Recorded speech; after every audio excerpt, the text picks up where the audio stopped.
మీకు నచ్చే భోజనం మీ బడ్జెట్ లోనే మీ అతిథులకు మా భోజనాలతో కడుపు నింపి సత్కరించండి. ప్రస్తుతం మనతో పాటు ఇస్కాన్ టెంపుల్ నుంచి ప్రణవానంద ప్రభుజీ ఉన్నారు. సర్వ మానవాళికి శ్రీకృష్ణ పరమాత్ముడు జీవన్ ముక్తిని, జీవన్ మార్గాన్ని ఏ విధంగా చూపించారనేది వారి మాటల ద్వారా మనం తెలుసుకుంటూ ఉన్నాము. వారు ప్రత్యేకంగా గోవర్ధన్ ఇకో విలేజ్ ముంబైలో ఉన్నటువంటి ఆశ్రమంలో వారు సేవ చేస్తూ ఉంటారు. శ్రీకృష్ణ భగవానుడి గురించి, వారి లీలల గురించి ఎన్నో వీడియోస్లో మనం వారి మాటల్లో వింటూ ఉన్నాము.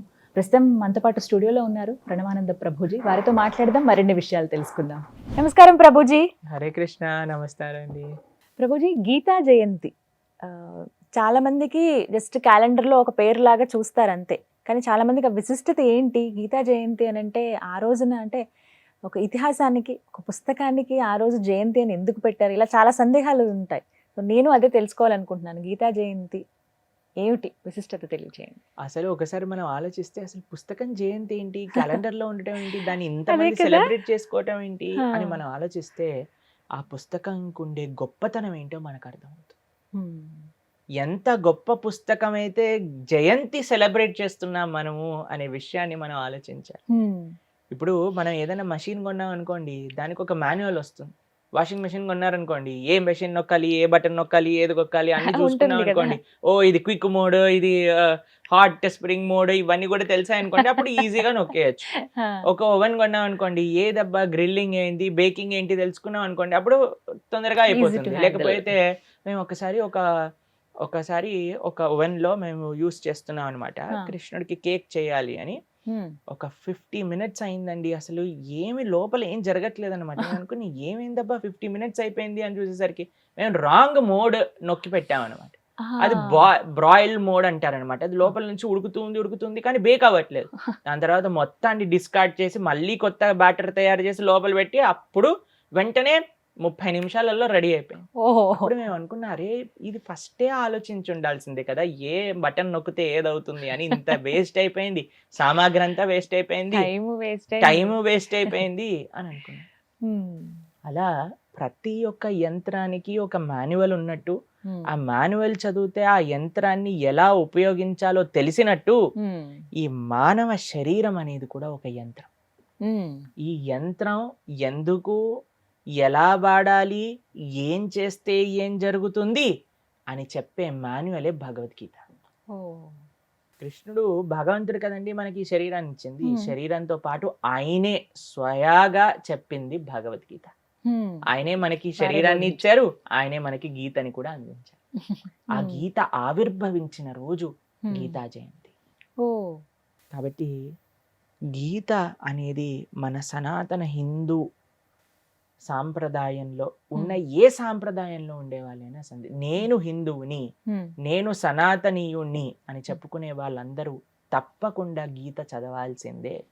ఆ రోజున ఏం చేస్తే మంచిదండి అసలు? మామూలుగా ఆ రోజున అన్నిటికంటే గొప్ప విషయం ఏంటంటే భగవంతుడికి ప్రార్థన చేయాలి, ఈ సంవత్సరం ఈ రోజు నుంచి అయినా గీత చదవటం ప్రారంభిస్తాను అని. చాలా మంది ఏం చేస్తారు తెలుసా అండి, 700 శ్లోకాలు గీత పారాయణ చేస్తూ ఉంటారు ఆ రోజు. చాలా మంచిది, గొప్ప విషయం, చెయ్యండి, తప్పకుండా చెయ్యాలి కూడా. ఆ రోజు నియమం ఏంటి అంటే, భగవద్గీత పుస్తకం ఉంటుంది కదండి, దానికి ఆరాధన చేస్తారు. దాని తర్వాత గీతలో 700 శ్లోకాలతో యజ్ఞం చేస్తారు. అలానే గీత 700 శ్లోకాలను పఠన కూడా చేస్తారు, పారాయణ కూడా చేస్తారు. వీటన్నిటికంటే మీరు చేసే ఒక గొప్ప గిఫ్ట్ భగవద్గీతకి ఏంటి అని అంటే, ఆ రోజు సంకల్పం చేసుకోండి, వచ్చే ఏడాది లోపల నేను భగవద్గీత చదువుతాను, పూర్తి చేస్తాము అని ఒక సంకల్పం మనం తీసుకోగలిగితే, దానికంటే గొప్ప ఆరాధన, కృష్ణుడికి ఇచ్చే బెస్ట్ గిఫ్ట్ గీతా జయంతి రోజు అదే.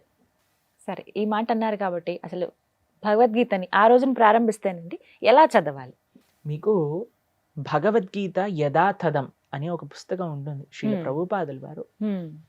ఆయన మీకు ఒక విషయం చెప్పాలండి, 70 సంవత్సరాల పైబడిన వయసులో రాత్రిపూట అర్ధరాత్రి లేసేవారు. 11-12 గంటలకల్లా లేచి రాత్రంతా కూడా ఆచార్యులు రాసిన భాష్యాలన్నిటినీ కూడా చూస్తూ ప్రొద్దున వరకు, తెల్లవారుజామున వరకు ఆయన టీకా భాష్యాన్ని రాస్తూ ఉండేవారు అన్నమాట. అసలు రాత్రులు పడుకునేవారు కాదు, రాత్రులు మొత్తం కూడా భాష్యాన్ని అందించి ప్రొద్దున పూట మళ్ళీ సేవ చేస్తూ ఉండేవారు శిల ప్రభుపాదుల వారు. అందరి ఆచార్యుల యొక్క సారాంశాన్ని మొత్తం, అటు రామానుజులు, ఇటు బల్దేవ్ విద్యాభూషణ్, అందరి యొక్క సారాంశాన్ని కూడా ఆ గీత, భగవద్గీత యథాతథం అనే పుస్తకంలో ఆయన పొందుపరిచారనమాట. కాబట్టి ఆ పుస్తకం మీరు ఏ లాంగ్వేజ్ అయినా, ఇంగ్లీష్ కావాలంటే ఇంగ్లీష్, హిందీ, తర్వాత తెలుగు, తమిళ్, కన్నడ, మలయాళం, ప్రపంచంలో ఉండే భాషలన్నింటిలో కూడా అవైలబుల్గా ఉంది.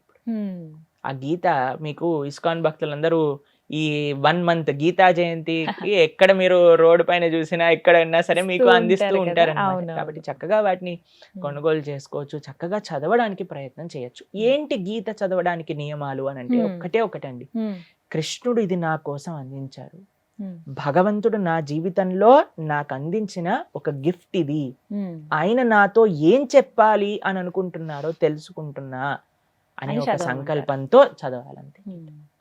ఏమి మిగతా నియమాలన్నీ కూడా టెన్షన్ పడాల్సిన అవసరం లేదు. గీత చదవండి, గీత చదివి గీతను అర్థం చేసుకోండి. జీవితంలో ఏం చెయ్యాలి, ఏం చేయకూడదో మొత్తం భగవద్గీతనే మనకి చెప్తాం, అందులోనే ఉంటుంది ప్రతిదీ. అంటే రోజుకి ఎన్ని చదవమంటారు? మీ ఇష్టం, ఎంత వీలైతే అంత. ఒక్క శ్లోకం, దాని యొక్క భావన, తాత్పర్యం, ఇంతవరకు రోజుకొక పేజ్ అయినా చదువుతానని పెట్టుకోండి, చాలా సంతోషం. ఏ సమయంలో చదివితే మంచిదండి? ఏ సమయమైనా పర్వాలేదు, చదవండి చాలా, అంతే ప్రార్థన మాది. ఆఫీస్లో ఉన్నా, ఆఫీస్లో ఉన్నా, మీరు ఎక్కడికైనా ప్రయాణం చేస్తూ ఉన్నా, ఇప్పుడండి మాకు అసలు సమయం దొరకదు, చాలా ప్రోగ్రామ్స్లలో వీటిలలో బిజీగా ఉంటాం కాబట్టి మాకు ట్రాఫిక్ జామ్ పెద్ద వరం అనమాట. ట్రాఫిక్ జామ్ లో మేము హాయిగా భగవద్గీత, భాగవతం, చైతన్య చరిత్రం అన్ని చదువుకుంటూ కూర్చుంటూ ఉంటాం అనమాట. కాబట్టి మీకు ఎక్కడ సమయం దొరికినా, ఎప్పుడు సమయం దొరికినా సరే మీరు గీతా భాగవతాలను అధ్యయనం చేయడానికి సంకల్పం తీసుకోండి. అయితే ఇక్కడ కొన్ని నియమాలని అడుగుతూ ఉంటారు చాలా మంది. సరే, గీత చదవడం ప్రారంభిస్తున్నాను, నేను ఇంకా ఏమైనా నియమాలు పాటించాలా? ఏమీ అవసరం లేదండి. ఈ చక్కగా చదువుతూ ఉండండి. ఏ నియమాలు మీరు పాటించాలి అని గీతే మీకు ఉపదేశం చేస్తుంది, మేం చెప్పాల్సిన అవసరం లేదు. మీరు గీత చదువుతూ ఉంటే మీకే అర్థం అవుతుంది ఏం చెయ్యాలి, ఏం చేయకూడదు, ఎలా ఉండాలి, ఎలా ఉండకూడదు, మీరు మనస్ఫూర్తిగా గీతని ఆశ్రయిస్తే.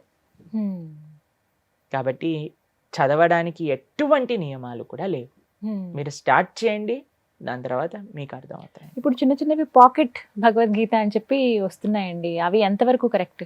అవి శ్లోకాలు చదువుకోవడానికి బాగుంటాయండి, కానీ గీతను అర్థం చేసుకోవాలి అని అంటే ఆచార్యుల యొక్క భాష్యంతో మాత్రమే అర్థం చేసుకోవాలి. ఈజీ టు క్యారీ అని చాలా మంది అవి తీసుకుంటూ ఉంటారు. కాబట్టి అవి మీరు శ్లోకం చదువుకోవాలి అని అంటే శ్లోకం చదువుకోండి, కానీ మీకు మా పర్సనల్ రికమెండేషన్ అడిగితే భగవద్గీత యథాతథం అనే పుస్తకం చాలా మంచిది, దాన్ని స్వీకరించండి, చక్కగా వాటిని అధ్యయనం చేయండి.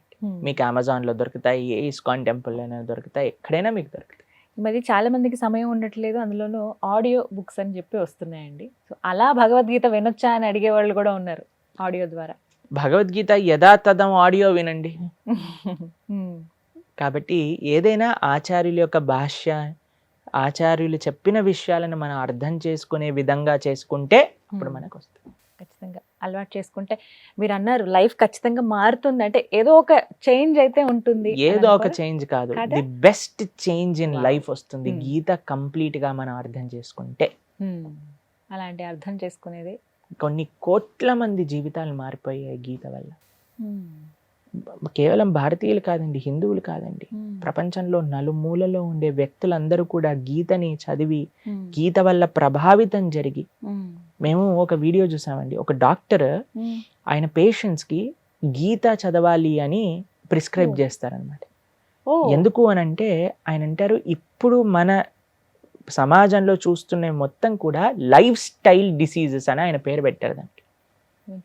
కానీ గీత చదవటం చేత ఎలా ఉండాలి, ఎలా ఉండకూడదు అన్నీ తెలుస్తాయి. కాబట్టి అటు మానసికంగా, ఆధ్యాత్మికంగా, శారీరకంగా అన్ని విధాలుగా వి విల్ బికమ్ పర్ఫెక్ట్.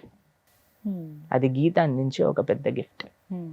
ఆ గిఫ్ట్ని అందుకోవాలంటే గీతను చదవాలి, దాన్ని పరిపూర్ణంగా అక్సెప్ట్ చేయడానికి ప్రయత్నం చేయాలి. అది గీతా జయంతి రోజు నుంచి మీరు ప్రారంభం చేయండి. బర్త్డే గిఫ్ట్ ఇస్తాం కదండి, అలా గీత పుట్టినరోజుకి గీతకి గిఫ్ట్ ఏంటి అని అంటే మేము సంవత్సరం లోపల గీత చదువుతాము అని ఒక సంకల్పం తీసుకోవటమే గీతకి మనం ఇచ్చే ఆ గిఫ్ట్ అన్నమాట. ప్రయత్నిస్తాం గురూజీ, తప్పకుండా. Thank you so much Prabhuji. Hare Krishna.